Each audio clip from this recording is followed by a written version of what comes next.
Iglesia Internacional Palabra Viva presenta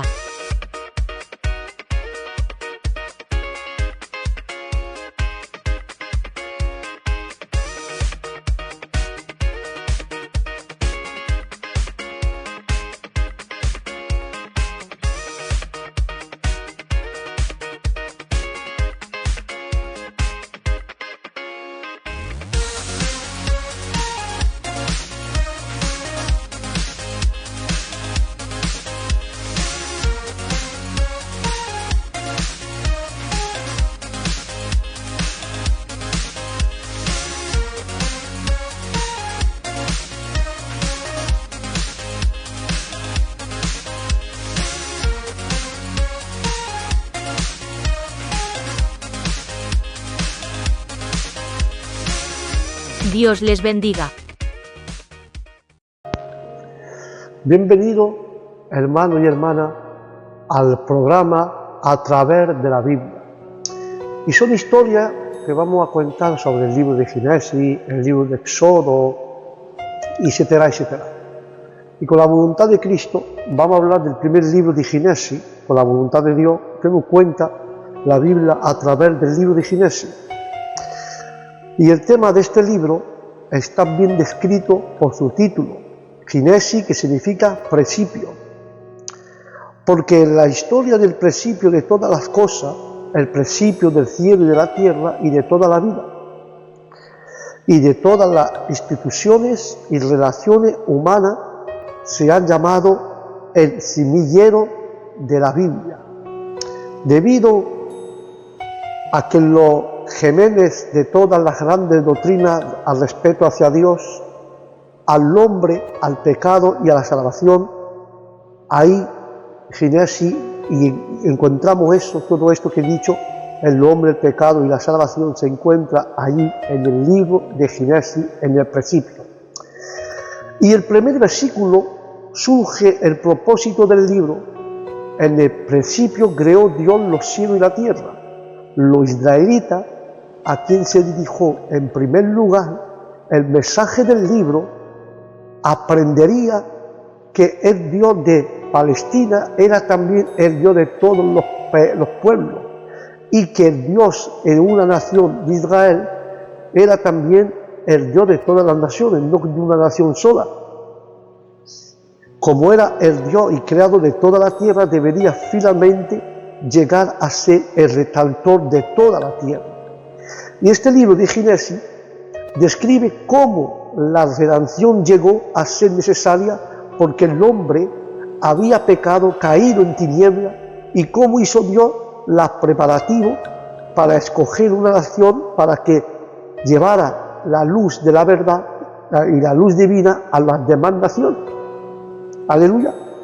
Más o menos es un resumen que se trata de hablar de este libro. Y la palabra dice que el autor de este libro dice, según los comentarios, que Moisés, a la época de la creación hasta la muerte de José, abarcado un periodo de 2315 años, aproximadamente de 4004 antes de Jesucristo hasta 1689 antes de Jesucristo. Y en ese libro de Génesis buscamos varios bosquejos, y el contenido de Génesis gira alrededor de nuevos hechos importantes, porque no habla de la creación, no habla de la caída del hombre, no habla de la primera civilización, no habla del diluvio, de la dispersión de las naciones, de Abraham, no habla de Isaac también, y nos habla también, hermano mío, de Jacob y de José el ensoñador. Y si analizamos todos esos capítulos que abarca cada punto del bosquejo, y hacerlo, podemos grabar en nuestra mente lo hecho más sobresaliente de este libro de Génesis. Y en primer lugar, vemos que el primer punto que habla es de la creación, hermano, como he dicho antes, el primer capítulo habla de la creación, porque Dios completó su obra de la creación en 6 días y reposó en el 7º día. El orden de la creación es el siguiente, hermanos míos.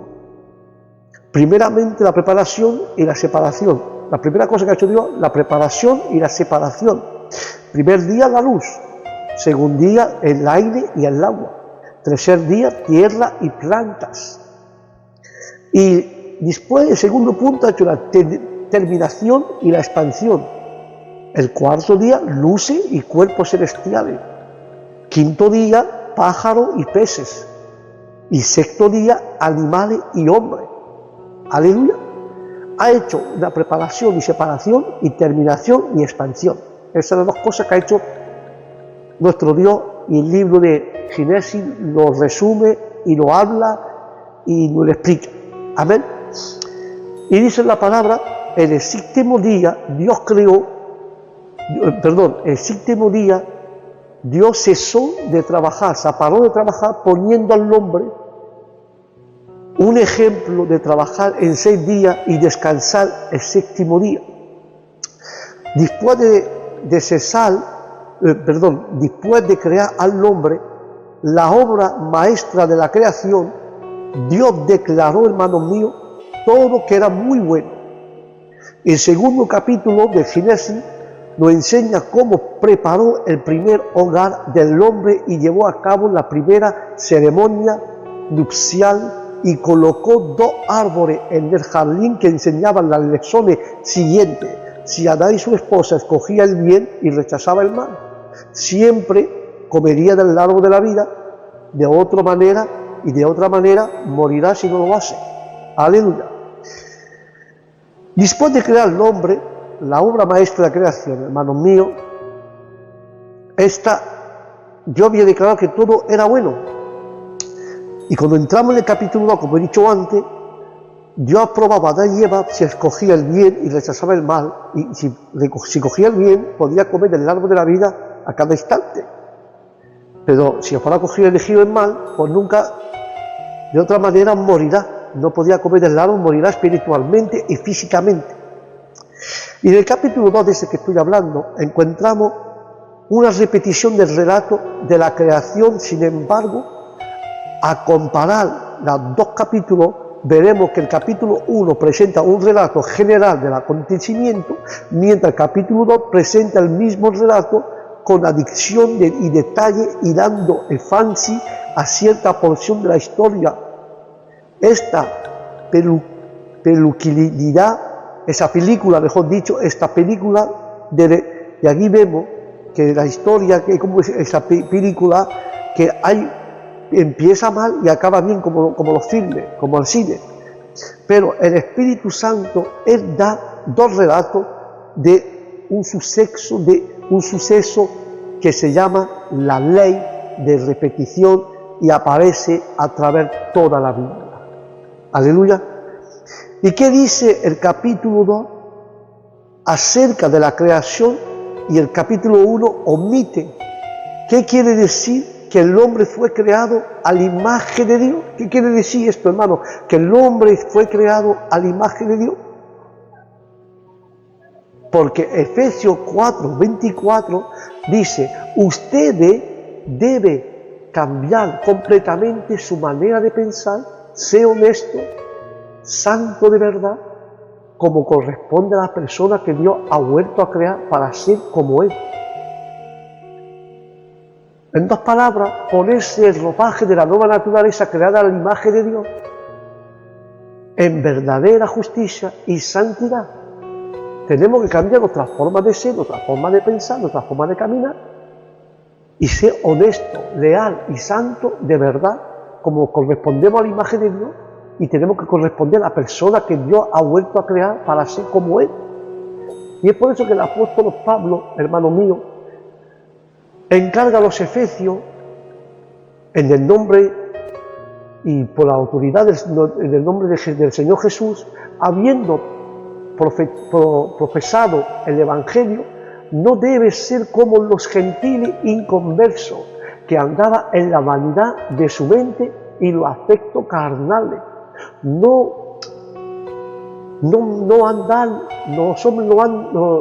tenemos que andar de esta forma, no andar los hombres en la vanidad, no tenemos que andar los hombres en la vanidad de nuestra mente, por todos lados.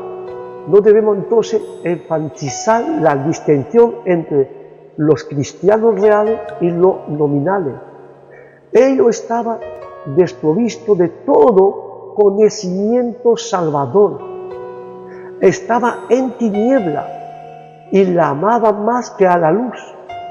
Le degustaba y la aborrecía a la vida de santidad. Ellos estaban aburridos y le gustaba esa vida de santidad, que no solo es el camino de la vida que Dios exige y aprueba y por cual vivimos por Él, si no tiene ninguna semejanza hacia Dios, mismo en su pureza, en su justicia. Pero tenemos, hermano, si no tenemos ninguna semejanza con Dios, ni en su pureza, ni en su justicia, ni su verdad, ni en su bondad, la verdad de Cristo se manifiesta en su belleza y poder cuando aparece en Jesús. Tenemos que ser como Cristo, tenemos que ser puros, tener justicia, tener verdad en nuestro corazón, tener bondad. Y así se manifestará la belleza y el poder cuando aparece Jesús en nuestra vida. Pero hay un porqué, porque la naturaleza corrupta, hermanos míos, se llama hombre.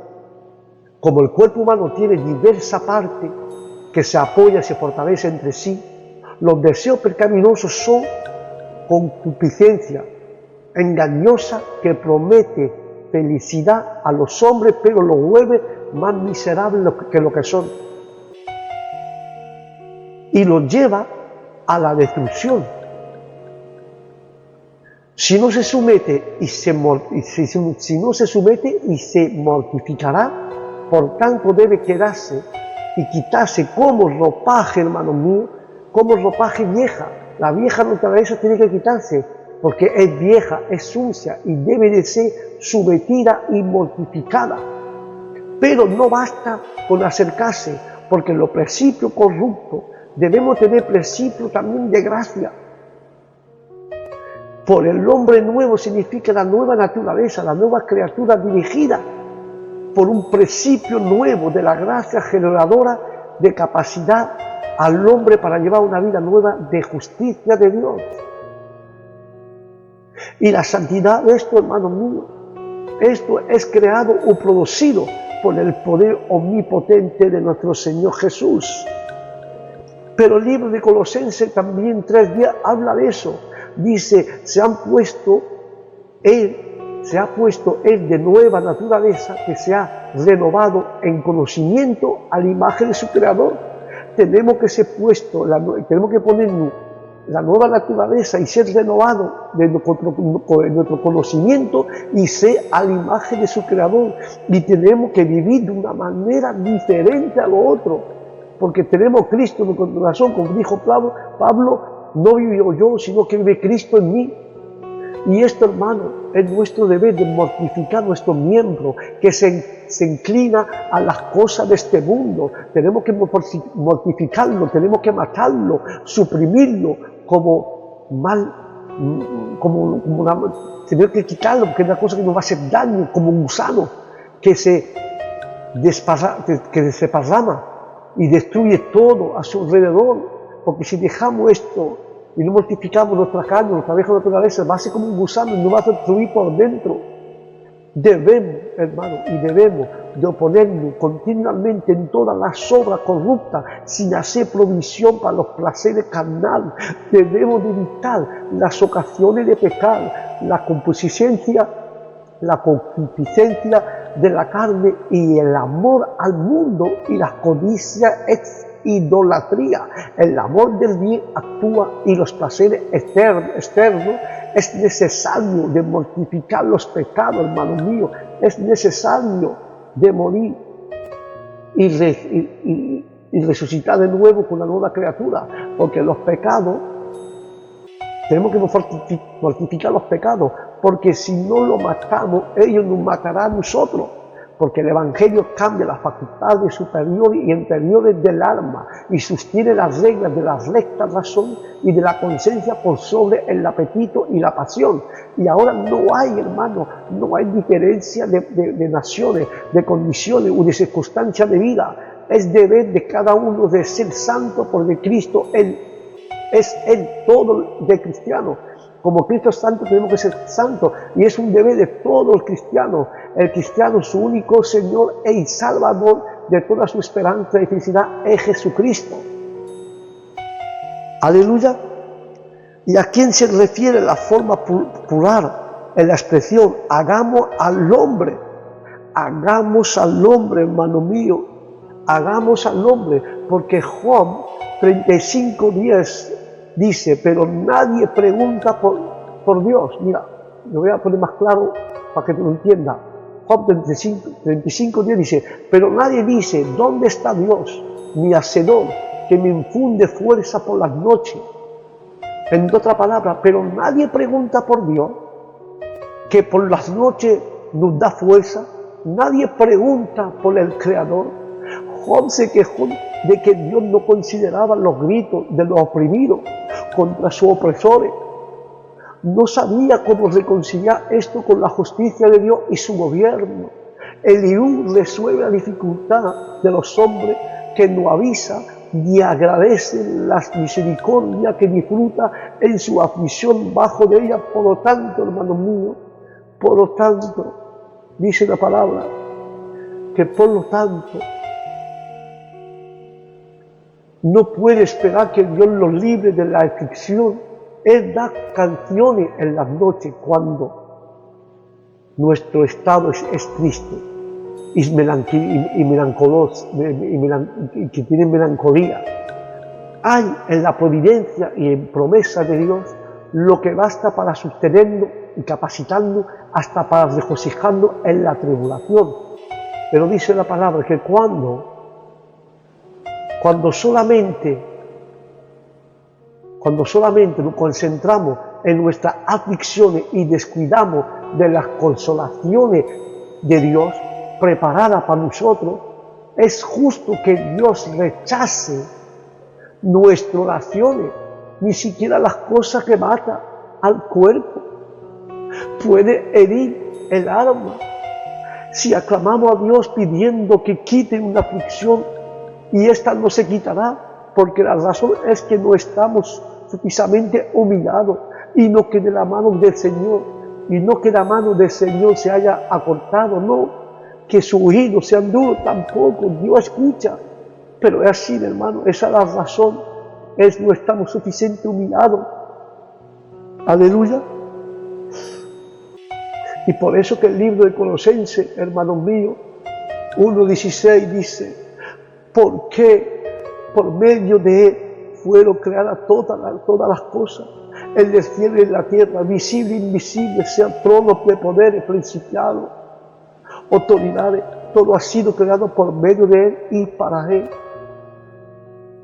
Por medio de Él, Dios creó todo lo que hay en el cielo, todo lo que hay en la tierra, y lo que puede ver, y lo que no se puede ver, y también los espíritus poderosos que tienen dominio y autoridad. En pocas palabras, Dios creó todo por medio de Cristo y para Cristo, hermanos míos. Cristo Cristo en su naturaleza humana es la revelación visible de Dios invisible.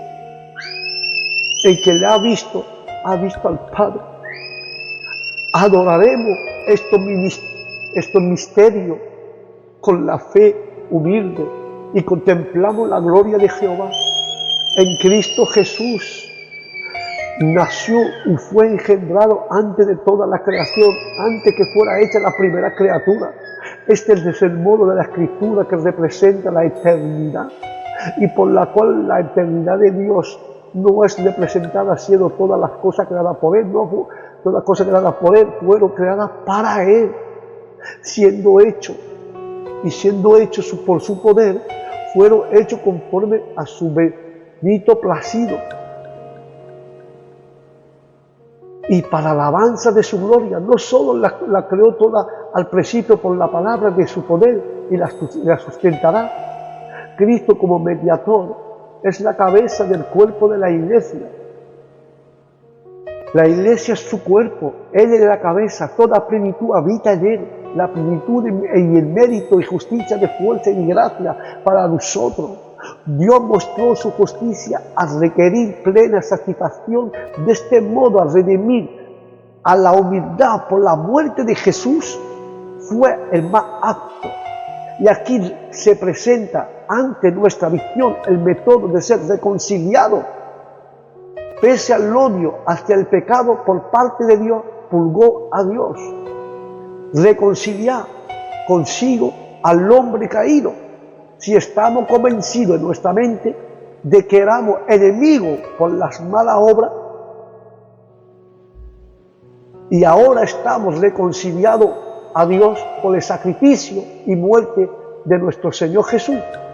Según nuestra naturaleza, no intentaremos de explicar, ni siquiera pensar a comprender plenamente estos misterios de Dios, pero veremos la gloria de este plan de redención y nos regocijamos en la esperanza de que nos es puesta por delante. Y si el amor de Dios por nosotros es tan grande, ahora ¿qué podemos hacer para Dios nosotros? Orar con frecuencia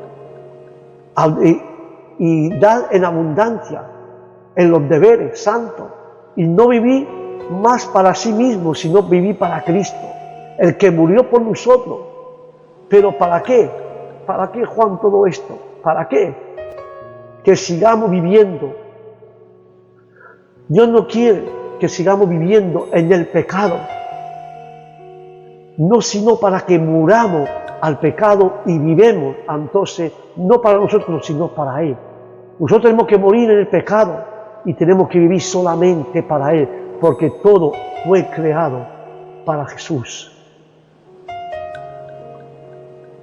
El Espíritu, dice Job 33:4, dice la palabra, hermanos míos, de Job.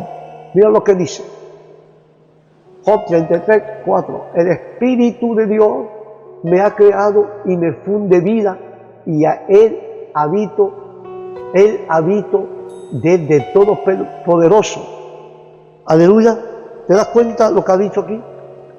El Espíritu de Dios me ha creado, me infunde vida y habita en mí el Todopoderoso. El Dios poderoso me hizo y con su Espíritu me dio la vida. Job estaba expresando su deseo de un juez que decidiría su aplicación, hermano mío, que decidiría de su aplicación a convencer con justicia a los hombres, y debe ser por la razón y no por el terror, con un argumento justo, hermano, con un argumento justo, hermanico mío. No tenemos, hermano, tenemos que ser con un argumento justo, porque sí mismo, si hemos sido convencidos con la justicia, si nos convencemos con la justicia de los hombres, debe de ser por la razón y no por el terror, con un argumento justo y no con manos duras. Porque Dios quiere, hermano mío, Dios quiere que nos apartamos del pecado, porque Él nos ha creado, con su Espíritu nos da la vida, hermanico mío. Y déjame decirte eso y acabo. Él nos ha creado a su imagen, y todo fue creado por Él y para Él. Entonces, hermano, tenemos que satisfacer y agradar los deseos de Dios, porque somos hechos a la imagen de Cristo y su Espíritu nos dio la vida, el Dios que nos ha creado a su imagen, y tenemos que comportarnos a su imagen en el nombre de Jesús. Amén. Y hasta aquí, hermano, el tema de a través de la Biblia. Lo hemos relatado como un resumen el libro de Génesis, y hemos empezado por la creación, el resumen de la creación que vengo de contarle y de decirle. En el próximo programa, a través de la Biblia, hablaremos, hermanos míos, de la caída del hombre. Amén, hermano, que Dios os bendiga. Gracias por haber escuchado. No olvide que somos hechos a la imagen de Dios. Y acabo con esa pregunta: ¿qué imagen tú le das a la gente del mundo? ¿Que eres del mundo, de la imagen del mundo o de la imagen de Cristo? Como dice Pablo, ya no vivo yo, sino que Cristo vive en mí. Amén. Con esa reflexión te dejo en tu mente para que tú lo pienses. ¿Qué imagen estás dando tú a tu familia y a lo que te conoce? ¿Da la imagen de Dios como Dios de abundancia y de misericordia y de reconciliación? ¿O una persona del mundo mala, peleante? ¿Qué imagen tiene tú hoy? ¿La del mundo o la de Cristo? Amén. Hermano, hasta aquí el programa a través de la Biblia, con la voluntad de Dios. Al próximo programa, que Dios os bendiga, que la paz de Dios os acompañe donde vayáis, y no olvidadlo, somos hechos a la imagen de Dios. Bendiciones para todos. Shalom.